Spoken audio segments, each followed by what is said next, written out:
Buongiorno world, hello, and welcome back to Live Happy Locs. My name is Tori Franklin, and this is my channel. Yes, it is. Welcome. Thank you. Hi.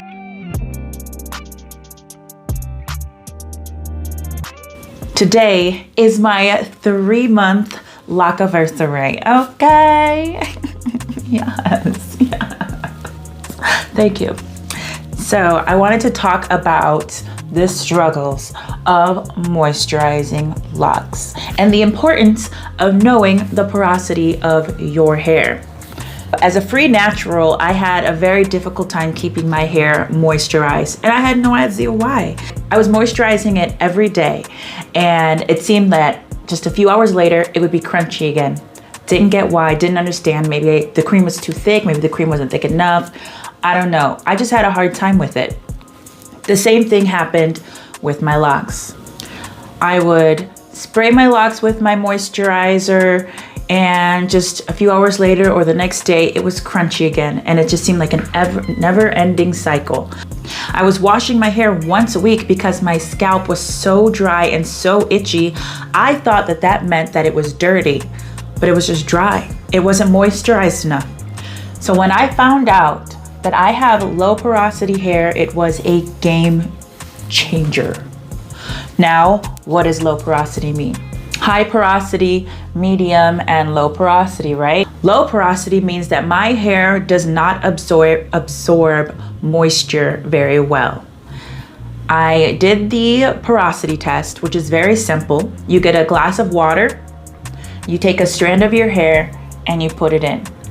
If your hair floats at the top, that means your hair has low porosity. It's not absorbing any of the moisture, so it's just sitting there on top. If it floats somewhere in the middle, it's absorbing some of the moisture, but not enough to make it sink. And at the bottom, that's high porosity, which means every ounce of water that you're putting on your hair, it is absorbing.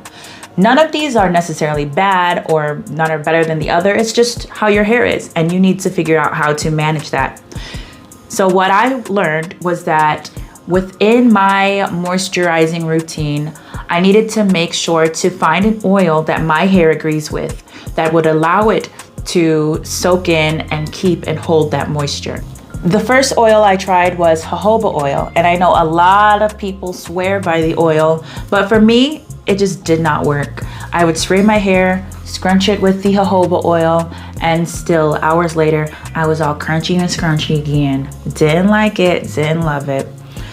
I tried avocado oil, and I mixed that with the sweet almond oil, and I found my sweet spot. I found my thing, okay? So now I don't have to moisturize every single day. I can moisturize once every 3 days and spritz with my rose water in between.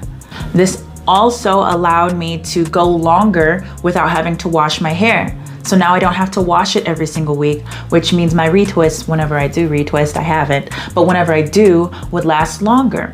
I think that's pretty good. Show you guys a quick version of how I moisturize my hair. First, I take my concoction and spray the roots of my entire head, making sure to get everything really wet. After that, I'll go through all of the stalks of my locks and down to my edges, make sure everything is super moist all over my head, being very thorough. Following that, I'll get my oil and just try to soak in that moisture that I just gave my hair. I try not to miss any part of my head, making sure I get all over the roots, all over the locks, and all over the edges of my hair.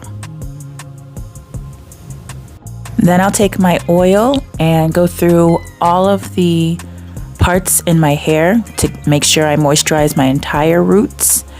And then I'll give myself a nice scalp massage, which is great for circulation and promotes hair growth. Thank you so much for joining me. Don't forget to like and subscribe, and click on that little bell too so that you know when my next videos are coming out. With love, live happy.